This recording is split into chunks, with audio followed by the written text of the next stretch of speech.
My name is Pippa Hartman.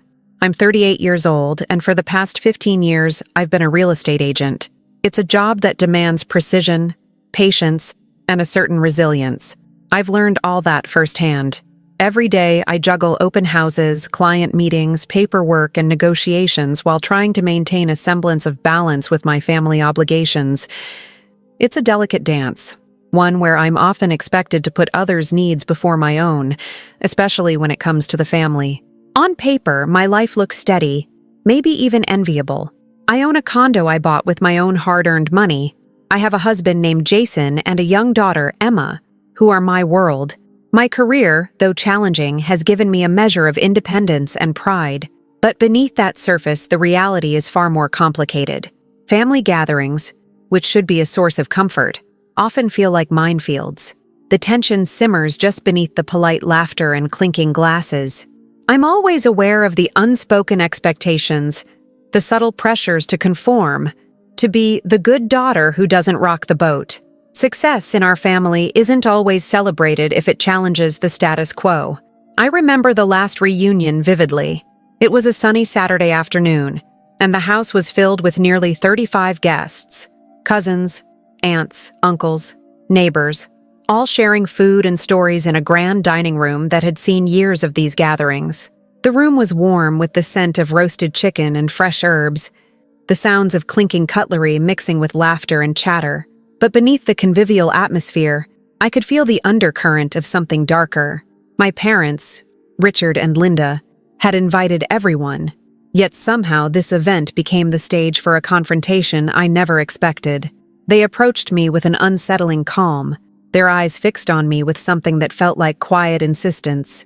They wanted me to hand over the keys to my condo to Derek, my unemployed cousin who had long depended on family support, but showed little motivation to change his situation. The demand was made casually, almost offhandedly, as if it was the most natural thing for me to comply. But I knew it wasn't. That condo was my sanctuary, the product of years of sacrifice and hard work. It symbolized my independence and the life I had built for myself and my family. I hesitated, and that hesitation was met with a mix of frustration and disbelief from my parents. The polite conversation around me seemed to blur as a heavier silence took hold. People glanced toward me, some sympathizing quietly, others whispering behind gloved hands. The room felt smaller, the air heavier. I could feel the weight of their expectations pressing down, the unspoken message that my property, my autonomy, was secondary to the family's collective demands. It was a moment where the facade of unity cracked, exposing the fractures beneath. I wanted to explain, to make them see why I couldn't just hand over the keys, but the words stuck in my throat. Looking around the room, the faces of familiar relatives appeared distant, as if I was the only one trapped in this moment of silent tension. The worn leather bracelet I always wear, a symbol of my resilience, felt heavier on my wrist, as if mirroring the burden I carried. That day, I realized the peaceful life I had carefully balanced was more fragile than I'd thought. The family's expectations weren't just about tradition or support. They were demands that threatened to erase my boundaries and claim what was mine by right. And beneath the polite smiles and greetings, a storm was quietly gathering, one that would soon force me to confront just how far I was willing to go to protect myself and my future. The tension lingered, unspoken but palpable, as I clutched my bracelet, the keys to my condo still safely in my hand, wondering what the next move would be. Growing up in the Hartman household wasn't exactly what most people would call nurturing, not in the way I needed at least. From the earliest years I can remember, the scales of favoritism were visibly tipped against me. My father, Richard, seemed to have a particular fondness for Derek, my cousin, and Michael, my younger brother. Their achievements, no matter how small, were met with enthusiastic praise and public acknowledgement. Meanwhile, my own successes were often met with indifference, or worse, outright dismissal. I think back to family dinners during my teenage years, those long, tension-filled evenings around the dining room table. Richard would lean forward, eyes gleaming, as he recounted Derek's latest brilliant idea to start a business or Michael's new honor roll achievement at school. The family listened attentively, nodding and smiling, their expressions warm and admiring. When I shared something I'd accomplished, even something significant like earning a scholarship or winning a spelling bee, the response was often a polite nod or a brief, "That's nice, Pippa," quickly overshadowed by more exciting news about Derek or Michael. It wasn't just the praise that was uneven, it was the opportunities and trust, too. Richard would openly consult Derek and Michael on family investments or future plans, their opinions valued and sought after.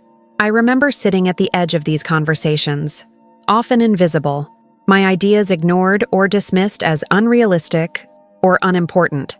The message was loud and clear. Their voices mattered. Mine didn't. One vivid memory sticks out from when I was about 13. We were gathered in the living room after church, discussing the division of some inherited property from my grandmother. Derek and Michael's names were brought up repeatedly, their interests prioritized. When I tentatively asked about my portion, my father's gaze hardened. "You're too young to understand these things," he said brusquely, steering the conversation away before I could press further. That moment was a painful lesson. My stake, my future, was secondary. It planted a seed of doubt and frustration that would grow for years. Over time, I tried to rationalize this treatment. Maybe it was just how families worked, I told myself. Maybe my father was just proud in a way I didn't understand. Or maybe Derek and Michael needed more support. But deep down, I knew it was more than that. The favoritism was intentional, a way to maintain control and uphold a family hierarchy that left me on the margins. This dynamic didn't just affect how my father treated me, it influenced how the entire family saw me. Derek, with his charm and ability to play the victim when needed, was often excused for his lack of motivation or responsibility. Michael, the golden child, had a way of deflecting criticism with a smile and winning people over with his charisma. Me? I was the stubborn one, the difficult daughter who didn't know her place. The emotional toll was exhausting. I learned to suppress my feelings, to smile politely even when I felt invisible or belittled. I kept my successes quiet, afraid that shining too brightly would only make me a target. Even my husband, Jason, and daughter Emma slowly came to understand the delicate balance I had to maintain, how the family expected silence and compliance in exchange for peace. Financial control became another weapon in this family arsenal. While I was expected to contribute, to help Derek with rent or chip in for family expenses, there was no reciprocation. Requests for help or consideration from me were met with silence or excuses. I remember once asking for a small loan to cover a medical expense, only to be met with vague promises that never materialized. Meanwhile, I was footing the bills for others without complaint, hoping it would buy me goodwill. Looking back, these patterns were the undercurrents of a toxic family structure, one that thrived on control, manipulation, and inequality. The favoritism wasn't just about love or pride. It was about power and maintaining a status quo that disadvantaged me at every turn. My father's authority was absolute, and Linda, my mother, often stayed silent or changed the subject when tension rose, unwilling or unable to intervene. This deep-rooted dysfunction set the stage for the conflicts that would later erupt. It explained the pressure I felt at family gatherings, the unspoken demands to surrender my autonomy, and the isolation I experienced even in a crowded room. Recognizing these patterns was painful but necessary. It gave me clarity about why my family acted as they did, and why I had to find a way to protect myself, no matter the cost. As I traced the roots of this favoritism back to my childhood, I realized that my struggle wasn't just about property or money. It was about reclaiming my voice and my place in a family that had long tried to silence me. The deeper I looked, the more I understood that the battle ahead wasn't just external. It was about healing the wounds left by years of being overshadowed and undervalued. And yet, even with this understanding, the weight of those early years lingered, shaping every interaction, every decision, and every moment of doubt that crept in when I faced my family's demands. The past was never far behind. It was woven into the very fabric of who I was and who I needed to become. The sacrifices I made for my family were countless and often invisible. It started quietly, almost naturally, as part of what I believed family was supposed to be. supporting one another through rough patches, stepping up when others faltered. But over time, those occasional acts became expectations, then entitlements. Derek was the biggest drain on my resources. I covered his rent for years, monthly payments that slowly chipped away at my savings, money I could have used to invest in my business or save for Emma's education. When I first agreed to help, it felt like a lifeline, a gesture of kindness. But as the months turned into years, Derek did nothing to find a job or improve his situation. Instead, he grew comfortable relying on me, and the family enabled him by never pushing back. I remember the conversations with Jason, my husband. When the topic came up, he'd gently ask, "Are you sure this is sustainable? You're always the one covering these costs." I'd brush it off, convincing myself it was temporary, that Derek just needed a leg up. But inside, a gnawing frustration built. Every dollar I gave felt like a brick added to a wall between what I wanted and what was expected of me. It wasn't just about money either. Emotional labor became a second invisible currency I paid. I was the one who took calls from my aging aunt when no one else would, listening patiently as she fretted over small health scares or family drama. I organized doctor's appointments, drove relatives to errands, and stayed late to help with caregiving tasks. Often, I did these things quietly, without complaint, because I wanted to be the reliable one. But watching others in the family sidestep these duties while accepting my help felt like a betrayal. The emotional exhaustion seeped into my marriage and parenting too. Jason and Emma deserved my full attention and energy, but I often found myself distracted or drained after managing family crises. Jason was supportive, but grew weary of the endless demands. Emma, too young to fully understand, sometimes asked why we didn't have more time together, or why I seemed tired even on weekends. Those moments tore at me, but I felt trapped. How could I say no when my family constantly needed me? Despite all this, I clung to hope that my sacrifices would someday be recognized, that respect would follow effort. I'd imagined a day when Derek would stand on his own feet, when the family would treat me as an equal partner, rather than a financial safety net. But those dreams faded gradually, replaced by a bitter clarity. My efforts were taken for granted, exploited even. When I brought up the imbalance, the responses ranged from guilt-tripping to outright dismissal. "We're family," they'd say. "We all pitch in." But the contributions weren't equal, and the gratitude was absent. One moment that still stings was a family dinner last year. I quietly mentioned that I wouldn't be able to cover Derek's rent the next month because I had unexpected expenses. The room fell awkwardly silent. Richard, my father, exchanged a look with Linda, then shrugged as if it was nothing serious. Derek simply smiled, unfazed, as if my support was a given, not a choice. No one offered alternative solutions or even asked if I needed help. It was as if my limits didn't matter. That incident crystallized a painful truth. My family's version of love was conditional, tied to what I could provide rather than who I was. The financial and emotional support I gave became a one-way street, with no room for my own needs or boundaries. It was exhausting and isolating, but I was hesitant to confront it head-on. The fear of rocking the boat, of being labeled selfish or difficult, kept me silent far longer than I should have been. Looking back, I realize how this imbalance slowly eroded my sense of self-worth. I worked tirelessly, managing clients and contracts during the day, then stepping into the role of caretaker and provider for my family without complaint. Yet, beneath the surface, I was growing resentful and drained. The condo I owned was supposed to be my sanctuary, a place where I could escape the relentless demands. But even that was seen as a resource to be commandeered. Jason and Emma were my anchors through all this. Their quiet support, understanding looks, and gentle reminders to take care of myself were lifelines. But I knew I couldn't rely on their patience forever. Something had to change, for my sake and for theirs. I needed to find a way to reclaim my boundaries, to demand respect, not just in words, but in actions. The path forward was uncertain, but the time had come to stop sacrificing myself on the altar of family expectation. The question was, how?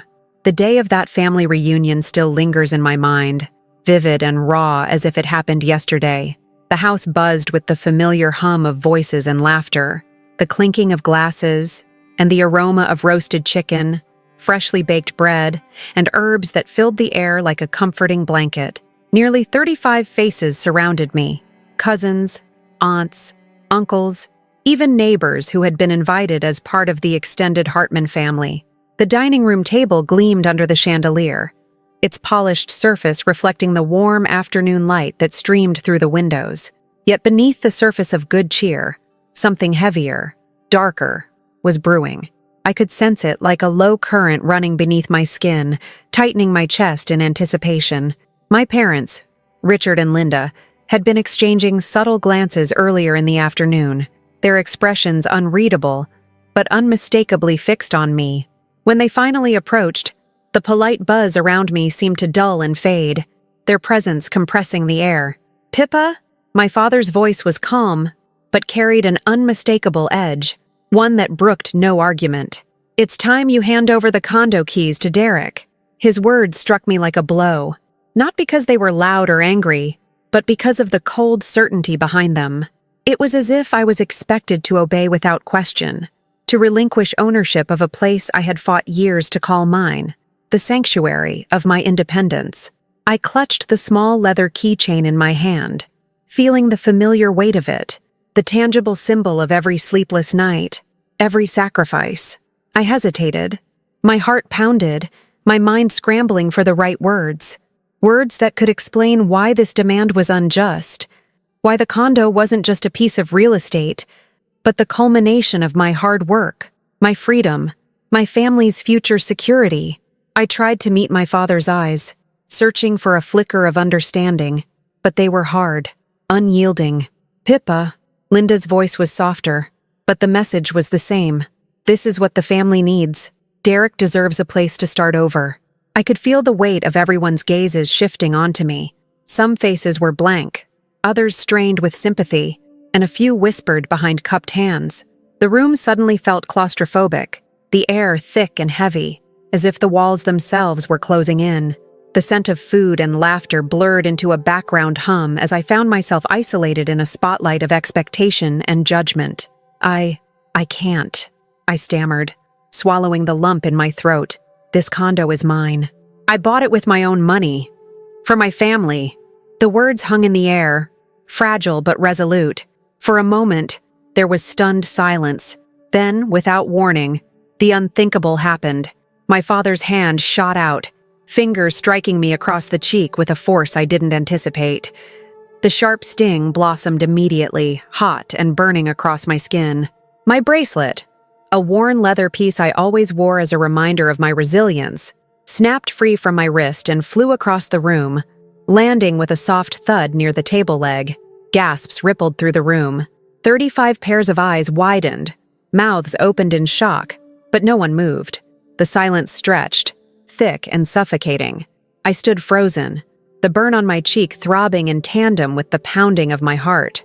Behind the stunned faces, I sensed a churning mix of emotions. Some guests looked away, embarrassed or unwilling to intervene. Others muttered quietly, their words laced with judgment, not of my father's violence, but of my defiance. Whispers floated through the room. "She's stubborn. She should just give in," causing trouble again. I could feel the weight of their silent verdicts crushing me as though I were the one at fault. I wanted to shout, to demand justice, to explain how this wasn't about stubbornness, but about standing up for myself when my family refused to respect my boundaries. Instead, I turned away, swallowing my humiliation, tears pricking at the corners of my eyes. The world spun slightly as I stepped out of the room, clutching my bracelet in one hand and the condo keys in the other. Outside, the cool air hit my face, sharp and clear, grounding me. My fingers trembled as I pulled out my phone, the cool metal steady in my grip. I knew this moment wasn't just about a piece of property. It was about everything I'd endured, every boundary crossed, every ounce of respect denied. And as much as I wanted to disappear, I realized I needed to act, soon. The gathering continued inside, laughter and chatter resuming as if nothing had happened. But for me, everything had changed. That day marked the breaking point, the moment when the protective veneer of family unity shattered. exposing the raw and painful truth. My autonomy was under attack, and I was on the brink of reclaiming it, no matter the cost. Discovering the full extent of my family's betrayal was like a punch to the gut I never saw coming. After the humiliation at the reunion, I had withdrawn, trying to piece together what was happening beneath the surface. But the truth wasn't just whispered among relatives or hinted at behind closed doors. It was written in cold, official documents that ripped apart every shred of trust I had left. It started with a phone call from my lawyer, someone I'd hired quietly after that disastrous reunion. I remember sitting at the kitchen table, the afternoon light filtering weakly through the blinds, casting long shadows across the pile of unopened mail. Jason was in the other room playing with Emma, their laughter a fragile bubble of normalcy against the storm building inside me. My phone rang, and his voice was low but urgent. "Pippa, I've reviewed the title records for your condo. You need to see this immediately." His words were clipped, professional, but I heard the gravity beneath. I reached for the documents he'd sent electronically, my hands trembling slightly as I opened the files. My eyes scanned the pages, heart sinking with each line. The deed to my condo, my sanctuary, the symbol of everything I'd worked for, had been transferred, not to me, but to Derek. And worse, the transfer had been executed months ago. Without my knowledge, without my consent, I sat back, feeling the room tilt. How could this have happened? I was meticulous with my paperwork, my legal affairs. This was my profession after all. The feeling was bitter and sharp, a mix of shock, disbelief, and a creeping, suffocating anger. Someone had taken something so deeply personal and sacred and handed it over as if it were a family favor or an obligation I was meant to accept silently. When I confronted my parents, the air between us turned cold and brittle. Richard's face was a mask of indifference, his eyes avoiding mine. Linda was quieter than usual, glancing down at the floor, as if the weight of what had happened was too heavy for her to bear, or perhaps too difficult to defend. I asked them how they could do this, how they could strip me of ownership of my home, a place I had bought with my own money, a place I had made a refuge for Jason and Emma. Richard's response was chilling in its simplicity. "It's for the family's good. Derek needed a fresh start, and we're just helping him." His tone left no room for discussion, no apology, no hint of regret. It was as if my years of hard work, my sacrifices, meant nothing compared to the so-called needs of the cousin who had never lifted a finger to earn it. My voice cracked as I tried to explain that this was theft in all but name, that what they had done was a betrayal beyond measure. I told them about the sleepless nights, the financial juggling, the emotional labor I had poured into supporting Derek and the family, only to have the rug pulled out from under me by the people I trusted most. Jason, who had always been my rock, was devastated. He saw firsthand the look in my eyes, the mixture of wounded pride and burning fury that I tried to hide.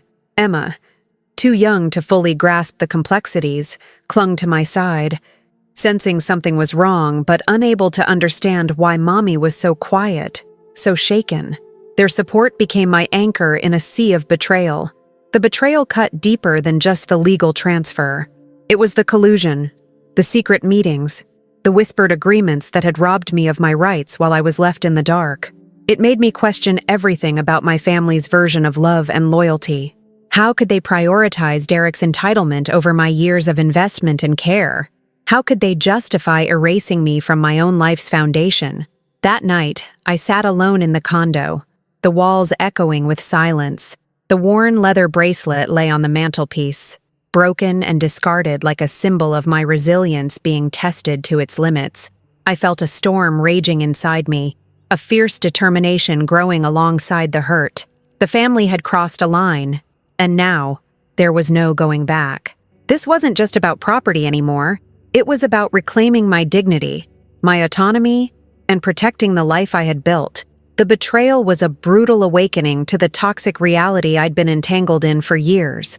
I knew I couldn't let this slide. Not for me, not for Jason, not for Emma. The journey ahead was going to be hard, fraught with confrontation, heartbreak, and difficult choices. But now that the truth was out, I was ready to face it. My family's betrayal had shattered my illusions, but it had also sparked a fire I couldn't ignore. The question wasn't if I would fight back, it was when and how. Grief washed over me like a cold wave, heavy and relentless, as I sat alone in the quiet of my condo that night. The betrayal wasn't just a breach of trust. It felt like a violation of everything I had worked so hard to build. I kept replaying the discovery over and over in my mind, seeing the legal documents that stripped my name, hearing my parents' dismissive justifications, the stunned silence of Jason and Emma when I told them. A deep ache settled in my chest, a sorrow not just for the loss of a property, but for the unraveling of the family I thought I knew. But grief wasn't the end of it. As the hours stretched on, that sorrow began to harden, crystallizing into a simmering anger that burned beneath my skin. I felt it coil in my stomach and tighten my jaw. How had I allowed this to happen? How had I been so blind, or so trusting? The truth was harsh and undeniable. My family had exploited me for years. They had leaned on my financial support and emotional labor as if I were an endless resource, never once considering my limits or my feelings. I thought back to the countless times I had quietly covered Derek's rent, soothing his excuses and shouldering his failures. I remembered the evenings spent driving aging relatives to appointments, the phone calls I answered at all hours, the appointments I rearranged, all while juggling my own clients, my own family, my own sanity. Each sacrifice was a brick in the wall they built around me, one that only they could climb over. And now, as if that wasn't enough, they had stolen the foundation of my independence, my condo, and handed it off to the very person who had taken it all for granted. The anger grew, a fierce and righteous fire. It wasn't just about the condo. It was about respect, dignity, and boundaries that had been trampled for too long. I realized how the family had benefited from my generosity and goodwill, while simultaneously eroding my sense of self. Every time I said yes when I wanted to say no, every time I swallowed my frustration to keep peace, it had been another concession that chipped away at my identity. "I'm not their doormat," I whispered to myself, the words firm, steady. For so long, I had tried to rationalize their behavior as family dynamics, as duty, as sacrifice, but the clarity was undeniable now. This was manipulation. It was control masked as love, and I owed them nothing beyond basic respect, and so grief gave way to resolve. I would not let the past define me, nor would I allow their betrayal to destroy the future I was building for myself and my family. That night, as the city lights twinkled beyond the window and Emma slept peacefully upstairs, I made a silent vow. I would protect my dignity and my freedom. I would enforce boundaries they had long ignored. Whatever it took, however painful, I would no longer be a pawn in their game. This awakening was both terrifying and liberating. The road ahead promised confrontation and heartbreak, but I welcomed it because it meant reclaiming my life on my own terms. I was tired of being sidelined, of being taken for granted, of being pushed into silence. They had underestimated me, and that mistake would be their undoing. With every breath, I felt a new strength rising inside me, fueled by years of suppression and disguised hope. The battle was just beginning, and I was ready to fight, not just for the condo, but for my voice, my family, and my peace of mind. That night, as the city lights blinked softly through my condo windows and the silence wrapped around me like a heavy blanket, I began to take stock of everything. The betrayal wasn't just a single event. It was the culmination of years of being manipulated, used, and dismissed. But beneath the hurt and shock, a new clarity was settling in. I realized that if I was going to reclaim my life, my boundaries, and my dignity, I needed to approach this like I did any complex real estate deal, with strategy, evidence, and an unwavering plan. The first step was to identify the family's dependencies on me, the unseen threads that had kept me entangled in their control. I thought about Derek's rent, how I'd been quietly footing the bill for years while he stayed comfortably unemployed. That financial lifeline had been a chain, binding me to his entitlement. Then there were the caregiving duties, countless hours spent on phone calls, doctor's visits, last-minute errands for aging relatives, while others looked the other way. And of course, the condo itself, the symbol of my independence, now weaponized against me. I sat at the dining table, still scarred by the memory of that last reunion, and began to map out everything. I made lists, notes, timelines, anything I could use to understand the full picture and identify leverage points. My mind, sharpened by years of closing deals and navigating difficult clients, was suddenly focused with a fierce intensity. This wasn't just about property anymore. It was about dismantling the toxic power dynamics that had been eating away at me. Discretion was key. I couldn't let my family see that I was building a case against them. If they suspected I was gathering evidence or consulting lawyers, they might tighten their grip or try to manipulate me further. So I started collecting documents quietly. Bank statements showing the rent payments I'd made for Derek, text messages where I was asked to handle caregiving responsibilities, emails confirming the condo's ownership and the fraudulent transfer. Every piece was a thread to be woven into a story of abuse and betrayal. I also consulted a trusted attorney, someone outside the family circle, someone who understood how to handle these delicate, emotionally charged situations. Their advice was clear. I needed to update my estate plans, secure my remaining assets, and prepare for possible legal battles. They encouraged me to document every interaction from this point forward, to keep a record not just of financial transactions, but of any attempts at coercion or intimidation. Balancing this plan with my day-to-day life was exhausting.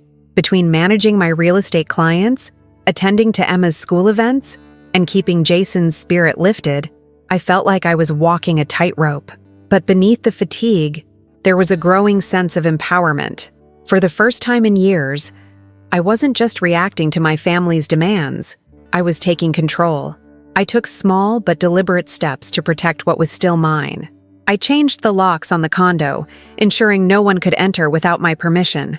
I updated passwords on my accounts and tightened security on my financial information. Every action felt like reclaiming a piece of myself that had been lost. And yet, I kept my composure in front of the family, masking the storm brewing beneath the surface. Throughout this process, I wrestled with doubt and fear. What if they retaliated? What if I lost contact with the people I once called family? The thought was painful, but the alternative, remaining a pawn in their game, was unbearable. I reminded myself that protecting my boundaries wasn't selfish. It was necessary for my well-being and for Emma's future. I also leaned heavily on Jason.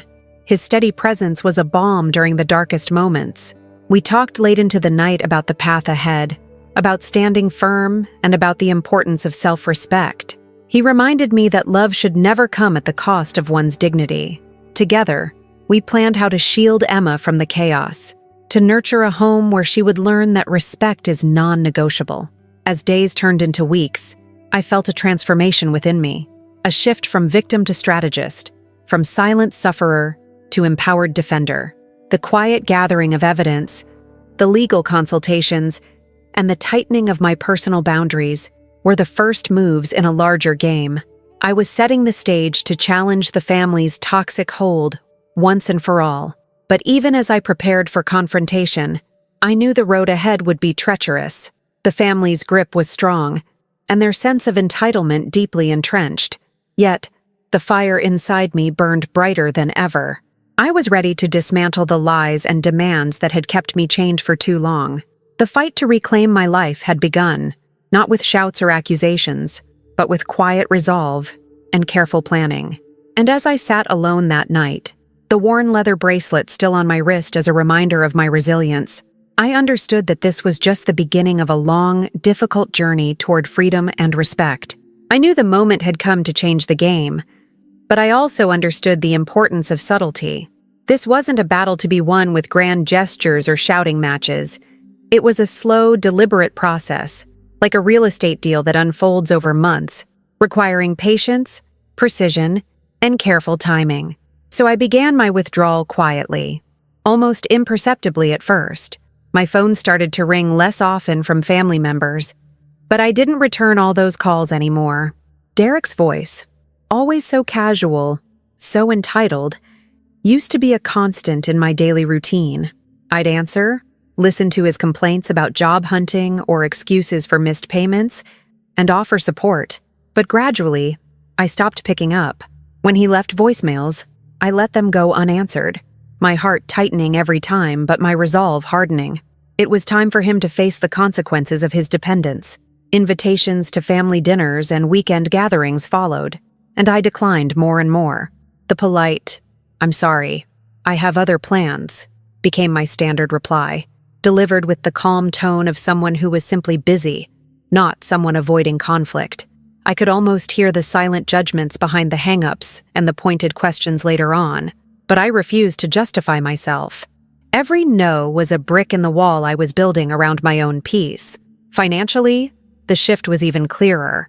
I began to reduce the money I sent Derek. Those monthly rent payments, once a lifeline I provided without hesitation, were gradually tapered off, down to nothing over several months. I watched as his excuses grew more desperate, as his tone shifted from casual entitlement to frustration. Yet I said nothing. This was a necessary discomfort, both for him and for me. Caregiving requests, those unseen demands that had become a second job, were also met with gentle but firm refusals. When Aunt May called, worried about a follow-up appointment, I listened patiently but suggested alternative family members or professional services.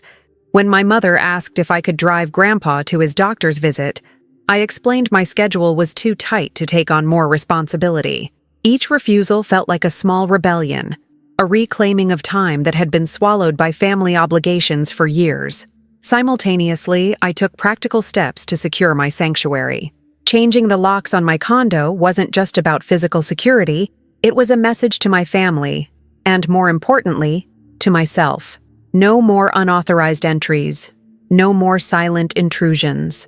I carefully updated passwords on all my online accounts related to the property, banking, and family communication. Every click, every new code felt like a small victory, a reclaiming of control that had been slipping through my fingers. Behind this calm exterior, I was acutely aware of the emotional storm brewing. The silence from my family was deafening in some ways, and the occasional cold shoulders or pointed glances made each encounter feel like a minefield. Yet, I refused to back down. The tension in family group chats thickened, text messages went unanswered, and the social media updates that once featured my involvement dwindled. The message was clear. I was pulling away. Still, the hardest part was the loneliness that came with this quiet rebellion. My husband Jason was my anchor, offering quiet support and reminding me that protecting my boundaries was not selfish. Emma, too young to grasp the complexities, sensed a shift in the atmosphere but found comfort in our home, where respect and love were finally taking precedence. I often caught myself clutching my worn leather bracelet, the symbol of my resilience, drawing strength from it when doubt crept in. I thought about my father's controlling glare, the way my mother's silence enabled it, and the family's unwillingness to respect me as anything but a resource. The condo had always been a refuge, a place to regroup and recharge. Now securing it felt like reclaiming the last fortress of my autonomy. But I knew this was only the beginning. The subtle withdrawal was a test, a prelude to the inevitable confrontation. Each day, as I declined another call, changed another password, or said no to a favor, I felt the invisible chains tightening and simultaneously loosening, tightening around the family's expectations and loosening around my own limits. I was no longer the compliant daughter, the financial safety net, the default caregiver. I was becoming someone who demanded respect, who valued herself enough to say, enough. The family's obliviousness to these changes was almost surreal. They mistook my silence for stress, my refusals for temporary setbacks. They whispered about my temper or burnout, but never saw the deliberate strategy taking shape. Behind closed doors, I was crafting a plan rooted in evidence and legal advice. But in public, I maintained a calm facade, watching their reactions carefully. This quiet resistance sent ripples through the family. Derek's entitlement began to crack under pressure. My parents grew uneasy, their usual control slipping away as their demands met firm refusals. Michael's charm couldn't smooth things over anymore. The house of cards was trembling, and I was the silent force shaking its foundation. As I moved through these days, I could feel the weight of years lifting, replaced by a new kind of tension, one I welcomed because it meant progress. The lines were being drawn clearly, boundaries set firmly, and though the path ahead was uncertain, I knew that the quiet rebellion was the first step toward reclaiming my life. The worn leather bracelet on my wrist was no longer just a symbol of survival. It was a badge of the fight to come. The day of the next family gathering arrived like a storm on the horizon, quiet at first, almost imperceptible, but charged with an intensity that everyone seemed to feel, even if no one dared to speak of it openly. I walked into the familiar house, the old walls humming with the faint echoes of past celebrations and conflicts. 35 faces turned toward me as I entered the room, some with cautious curiosity, others with barely concealed suspicion. The scent of roasted chicken and fresh herbs was there, like a cruel reminder of the ordinary that now felt so fractured beneath the surface. I clutched the worn leather bracelet on my wrist, a talisman of my resilience, and the thick folder of documents I had prepared, my fingers tightening around the edges. Inside those pages was the truth they had all tried to bury, legal evidence proving beyond doubt that the transfer of my condo to Derek had been fraudulent. It was my weapon, my shield, and my declaration that this time, I would no longer be silenced. As my parents and Derek sat confidently at the head of the grand dining room table, I felt the weight of their glares, heavy with entitlement and expectation.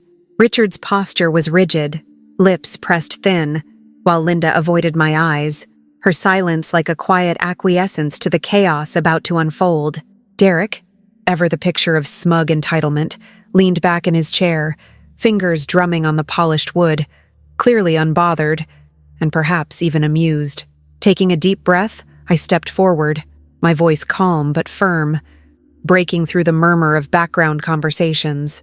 "I think it's time we clear the air," I said, setting the folder carefully on the table where everyone could see it. "This is about the condo, the home I worked for, the home that was taken from me without my consent." I flipped open the folder, spreading out the pages with deliberate care. The room fell into an uneasy hush, eyes flicking between the documents and me. The deeds, the signatures, the timeline, all proof that, without my knowledge or approval, the legal ownership had been transferred to Derek months ago. It wasn't just a family decision, it was a betrayal, a fraud. "You see?" I continued, my gaze sweeping over the gathered family. "These documents show that the transfer is invalid. The signatures were forged, and the process was never legally finalized with my consent. This is not just unfair, it's illegal." A murmur rippled through the crowd. Some family members exchanged uneasy glances. A few shifted uncomfortably in their seats. Derek's smirk faded slightly, replaced by a flicker of unease. Richard's jaw tightened. Linda's hands clenched nervously in her lap. I looked directly at my father. "You, of all people, should understand what it means to respect boundaries and honor agreements. But instead, you chose to erase my rights and hand over what's mine to someone who has never earned it." Richard's eyes flashed with anger. "It was for the family's good," he snapped. "Derek needed a fresh start, and you've been more than generous already." "I have been generous," I replied evenly, to the point of being taken advantage of. "But generosity isn't a license to steal. I'll no longer support Derek financially, emotionally, or otherwise, and access to the condo is revoked, effective immediately." The room grew tense as Derek stood abruptly, his chair scraping against the floor. "You can't do this, Pippa. This is family. You owe us." "I owe no one who disrespects me," I shot back, my voice steady despite the pounding of my heart. "This ends now." Without a word, I pulled out my phone and, with deliberate calm, dialed the number I had saved for just this moment, the local authorities. The click of the call connecting was loud in the silence that had fallen. "Hello?" came the voice on the other end. "Yes, this is Pippa Hartman. I need to report a case of fraudulent property transfer and potential coercion." The stunned looks around me were like a tangible force. Faces paled. Whispers died mid-phrase. 30 minutes later, as promised, a man wearing a badge and an official demeanor entered the room. The authority in his voice cut through the tension like a knife. "You have 10 minutes to explain this situation before we begin our investigation," he said, his eyes scanning the assembled family. "This is a serious matter, and any obstruction will have consequences." For once, I saw the family's facade crack. The entitlement, the arrogance, the sense of untouchability, they all faltered under the weight of legal scrutiny. My parents exchanged nervous glances. Derek's confidence wavered. Linda looked down, unable to meet anyone's gaze. That moment was a turning point, not just in the battle over a condo, but in reclaiming control over my life, my dignity, and my boundaries.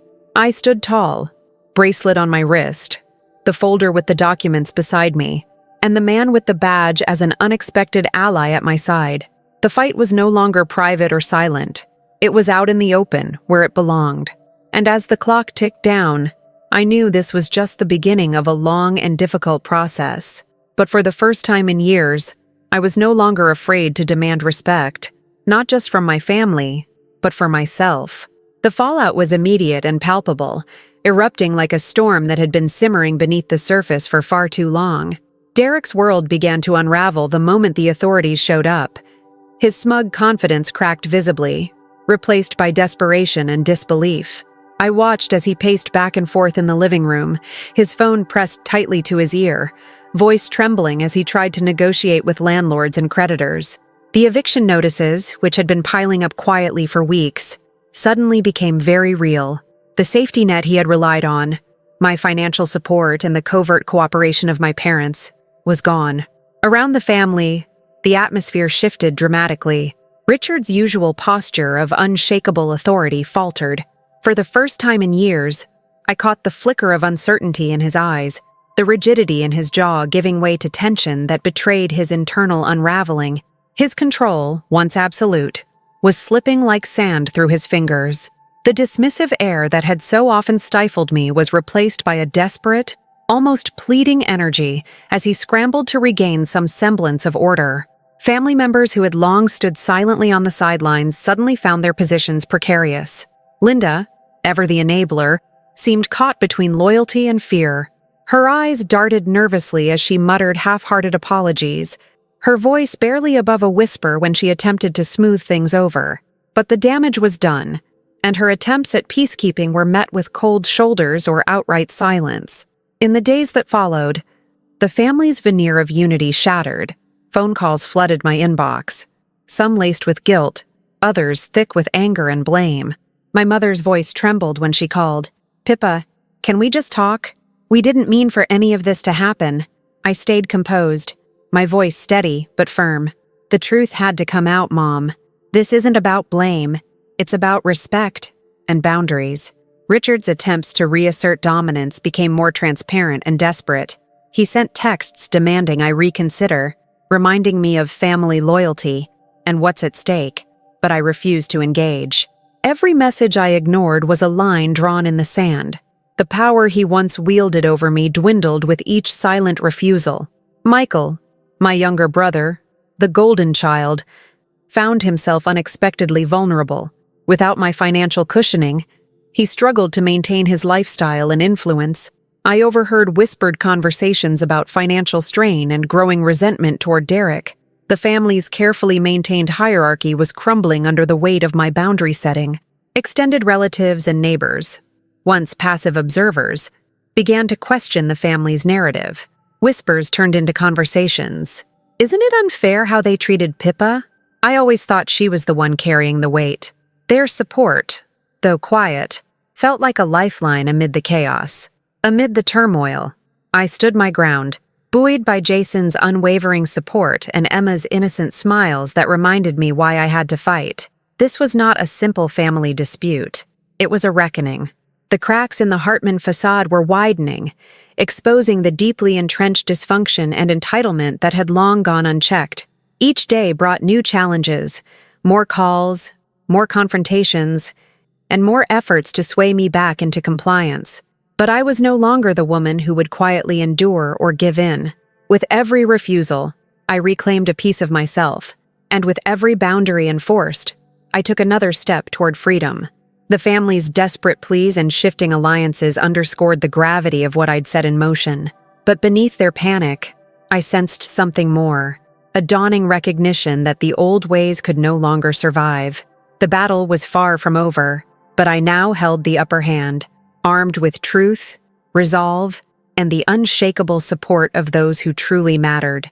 And as the days stretched on, I knew that no matter what came next, I was ready to face it head-on.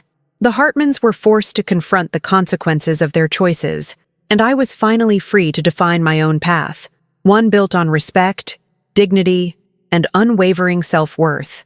The fallout from my confrontation rippled far beyond what I'd anticipated. Derek's eviction wasn't just a looming threat. It was a rapidly approaching storm, one that revealed cracks in the family's carefully constructed facade.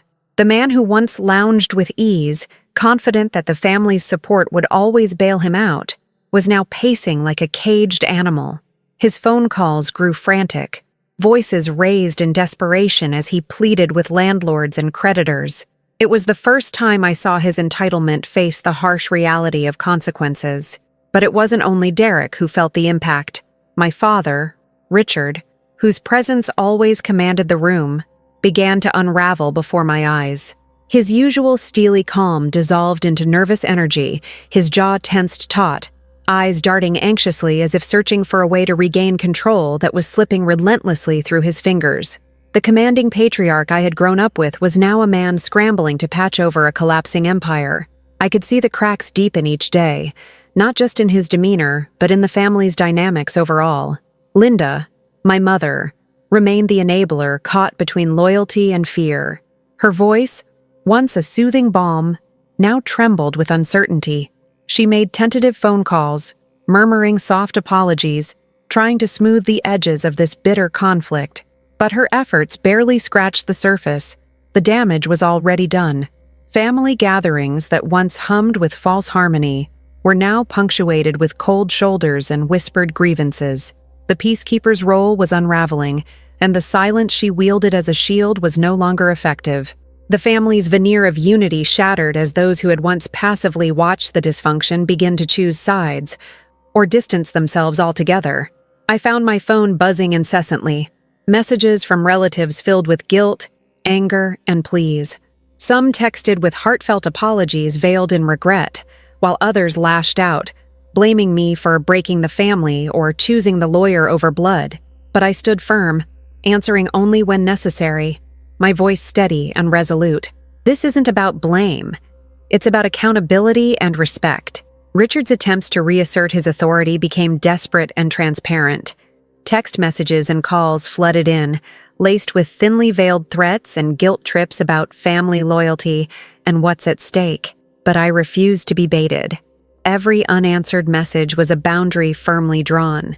The grip he once had, tight and suffocating, loosened with every silent refusal. Michael, my younger brother and the family's golden boy, found himself unexpectedly vulnerable. Without my financial cushioning, his world began to wobble. At first, I overheard hushed conversations about unpaid bills and strained relationships. Then the resentment toward Derek grew palpable. Michael's charm, once a shield against accountability, was no longer enough to smooth over the cracks forming beneath the surface. The carefully maintained family hierarchy that once placed him and Derek on pedestals was fracturing. What surprised me most was how extended relatives and neighbors, who had long observed the Hartman drama from a distance, began to question the narrative the family had so meticulously crafted. Quiet whispers turned into pointed conversations. Pippa always carried the weight, I heard one aunt remark to another. They never appreciated her. It was a small but powerful shift. External voices recognizing the imbalance I had endured. Their subtle support became a lifeline in the growing isolation. Through it all, I remained anchored by Jason's unwavering support. His steady presence was a silent affirmation that I wasn't alone in this battle. And Emma's innocent smiles, her laughter echoing through our home, reminded me why I had to stand firm, why I could no longer tolerate the cost of silence and sacrifice. The reality was undeniable. This was no longer just a family dispute. It was a reckoning. The deep-seated dysfunction and entitlement that had been ignored or enabled for years were now exposed and challenged.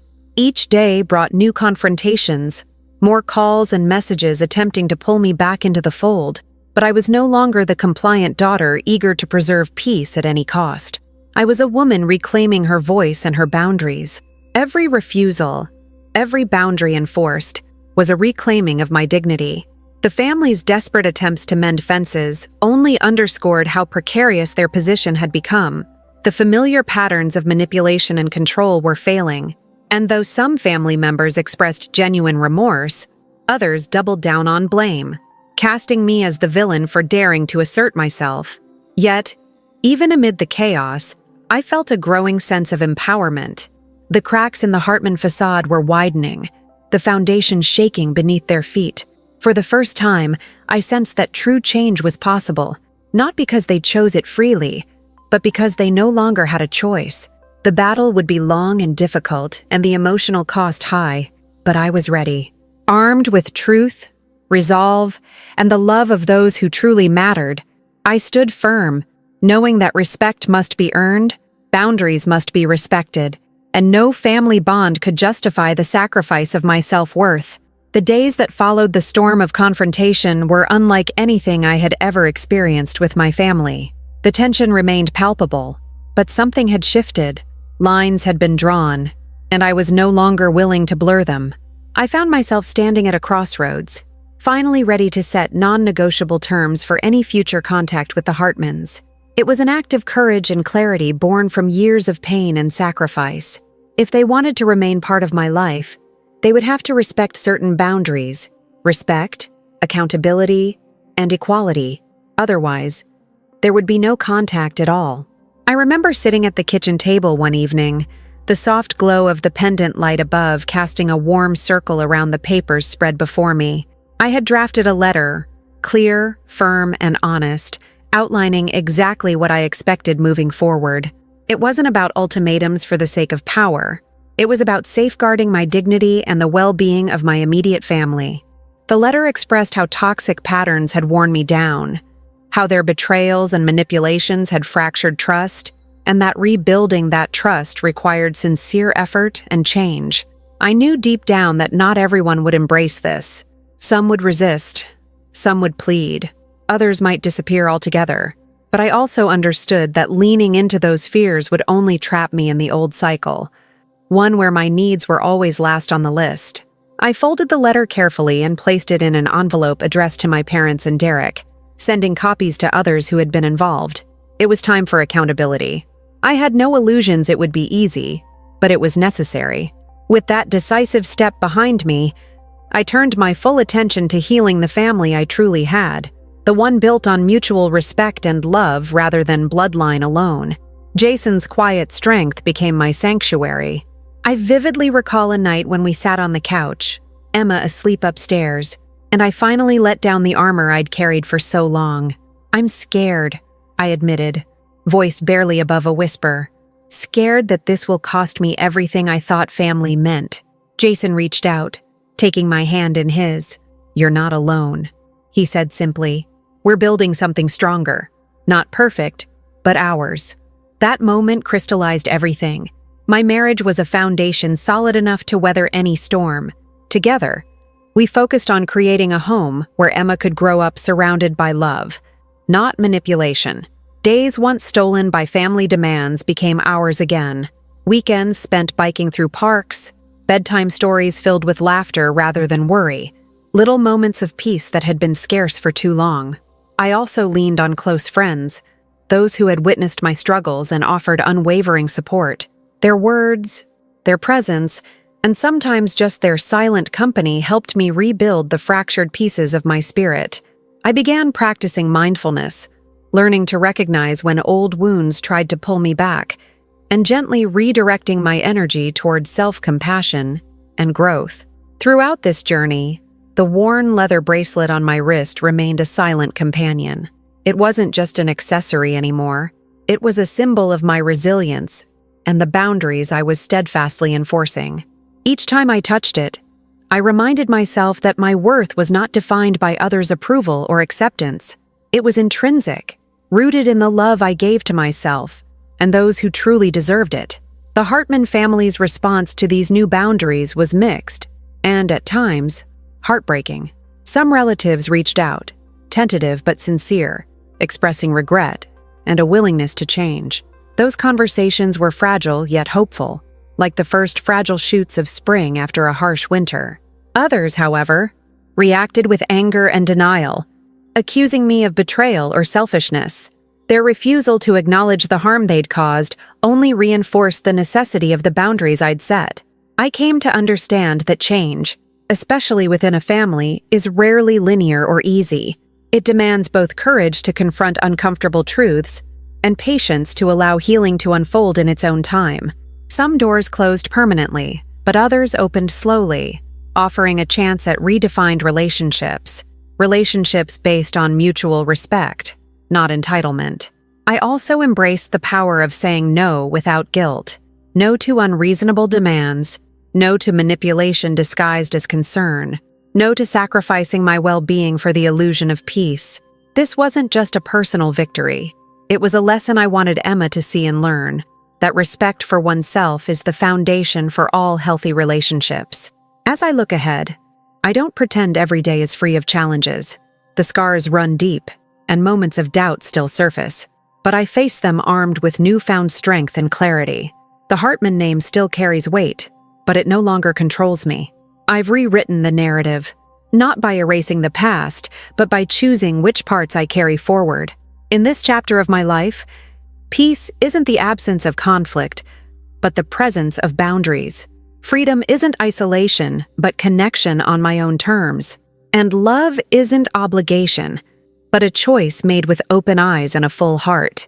The journey continues, but for the first time in a long time, I walk it unafraid, knowing that respect must be earned, boundaries must be honored, and family is what you make it, not what you're forced to accept. As I sit here now, the leather bracelet snug around my wrist, I feel that quiet power coursing through me, the power to protect, to heal, and to build a future that belongs to me and those who truly cherish my worth.